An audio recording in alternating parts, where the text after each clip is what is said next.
Dear students, Assalamu alaikum. Our today's topic is greenhouse effect. प्यारे बच्चों, green house effect पढ़ने से पहले एक बार फिर एयर पोल्यूटेंट्स की बात करते हैं। खासकर वो पोल्यूटेंट जो ताजमहल, जो one of the 7 wonders of the world है, उस पर इन पोल्यूटेंट्स का क्या असर है।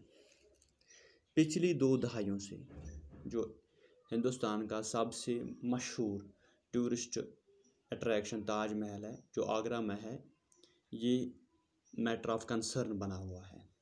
एक्सपर्ट्स ने वार्न किया हुआ है, जो पोल्यूटेंट्स ऑफ एयर वो इसका जो वाइट मार्बल है इसको डिस्कलर करते हैं।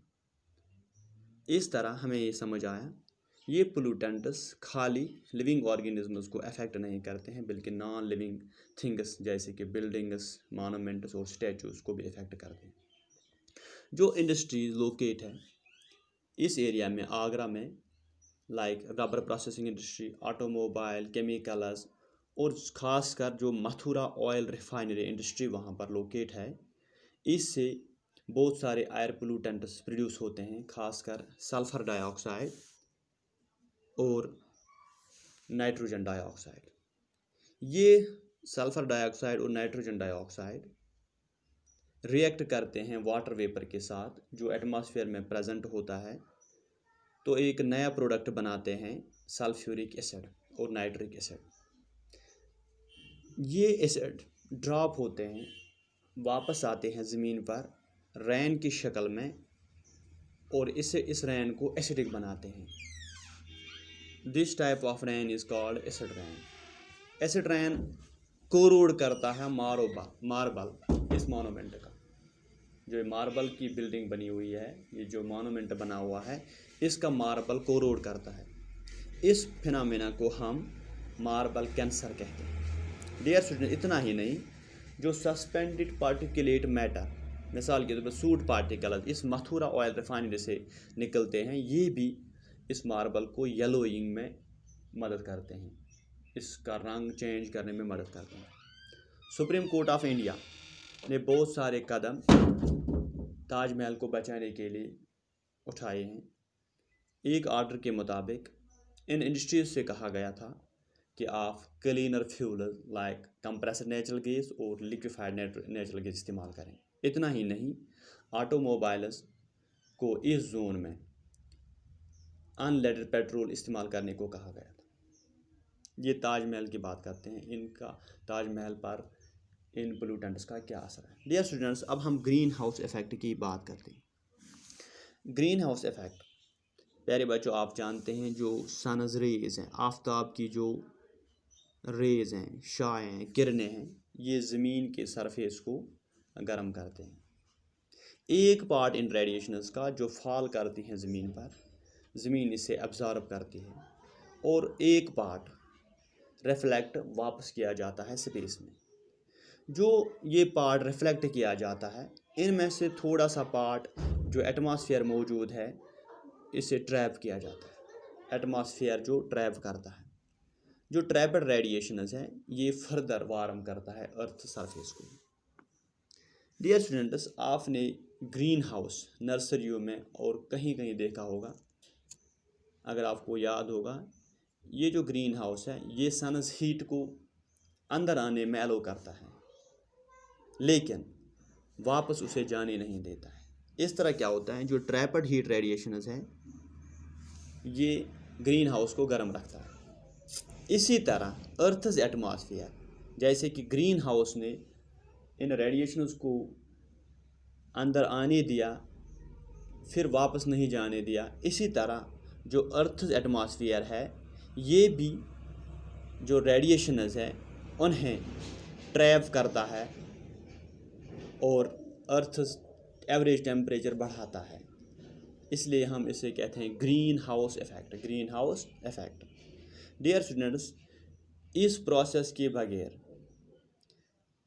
ज़मीन पर ज़िंदगी नामुमकिन थी, लेकिन आज ये एक ख़तरा बन गया है ज़िंदगी के लिए। ये बहुत सारे गैसेस रेस्पॉन्सिबल है इस ग्रीन हाउस इफेक्ट के। कार्बन डाइऑक्साइड इनमें से अहम गैस है जो इस इफेक्ट के लिए रेस्पॉन्सिबल है। प्यारे बच्चों, आप जानते हैं कार्बन डाइऑक्साइड एयर का एक कंपोनेंट है।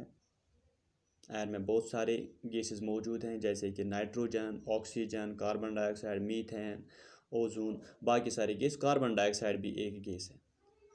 लेकिन इस कार्बन डाइऑक्साइड का कंटेंट एटमॉस्फेयर में बढ़ना, यह एक वरीइंग फैक्टर है। अगर ये बढ़ता ही गया तो ये एक्ट करता है एज पोल्यूटेंट।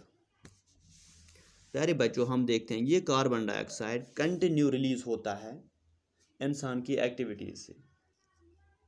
दूसरी तरफ हम देखते हैं जो एरिया अंडर फॉरेस्ट्स है वो दिन ब दिन घटता ही जा रहा है, डिक्रीज होता जा रहा है। हमें याद है, हमने पढ़ा है, प्लांट्स कार्बन डाइऑक्साइड को एटमॉस्फेयर से ट्रैप करके फोटोसिंथेसिस में इस्तेमाल करते हैं। इस तरह उसकी अमाउंट को, उसकी क्वांटिटी को एटमॉस्फेयर में बराबर रखते हैं। लेकिन जब हम डिफॉरेस्टेशन करते हैं, प्लांट्स की तादाद कम होती है, ये कार्बन डाइऑक्साइड पूरा इस्तेमाल नहीं होता है। इस तरह से कार्बन डाइऑक्साइड की कंसंट्रेशन एटमॉस्फेयर में बढ़ जाती है। ह्यूमन एक्टिविटीज़ भी कंट्रीब्यूट करती है accumulation of carbon dioxide in the atmosphere. Carbon dioxide क्या करता है प्यारे बच्चों? ये ट्रैप करता है हीट रेडिएशंस को। ये ट्रैप करता है हीट रेडिएशंस को और इन्हें फिर वापस जाने नहीं देता है स्पेस में। इस तरह क्या होता है, जो एवरेज टेम्परेचर है ज़मीन का, एवरेज टेम्परेचर, ये ग्रेजुअली इंक्रीज होता जा रहा है। This increase in average temperature of earth, this is called global warming. इस दर्जे हरारत में, जो एवरेज दर्जे हरारत है, जो ज़मीन का एवरेज दर्जा हरारत, इसका बढ़ना ग्रेजुअली, स्लोली, इसे हम कहते हैं ग्लोबल वार्मिंग। ग्लोबल वार्मिंग जो ये गैसेस करते हैं, जो ग्लोबल वार्मिंग के लिए ज़िम्मेदार हैं, इन्हें हम ग्रीन हाउस गैसेस कहते हैं। Dear students, greenhouse gas में हमने देखा कार्बन डाइऑक्साइड का ज़्यादा अहम रोल है। बाकी अदर गैसेस भी like methane, nitrous oxide and water vapour, और जो वाटर वेपर्स एटमॉस्फेयर में मौजूद होते हैं, ये भी ग्रीन हाउस इफेक्ट में या ग्लोबल वार्मिंग में बराबर शरीक हैं। इन्हें भी हम कहते हैं greenhouse gases. Dear student, इस तरह में समझ आया ग्रीन हाउस इफेक्ट से अर्थ का एवरेज टेम्परेचर बढ़ता जा रहा है, क्योंकि ये जो ग्रीन हाउस गैसेस हैं like carbon dioxide, methane, nitrous oxide और वाटर वेपर, ये हीट रेडिएशंस को ट्रैप करते हैं।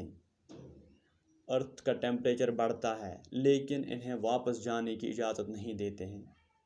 जैसे कि ग्रीन हाउस में होता है, वहाँ ग्रीन हाउस जो अंदर से गर्मी होती है, उसमें फिर उस गर्मी को बाहर नहीं जाने देते हैं। इसी तरह ये जो एटमॉस्फेयर में ये गैसेस मौजूद हैं, ग्रीन हाउस गैस से, ये भी हीट रेडिएशन है, जो सन से हीट रेडिएशन आते हैं, उन्हें ट्रैप करते हैं, एवरेज टेम्परेचर बढ़ाते हैं, लेकिन इन गैसेस को, इन हीट रेडिएशन को वापस नहीं जाने देते हैं।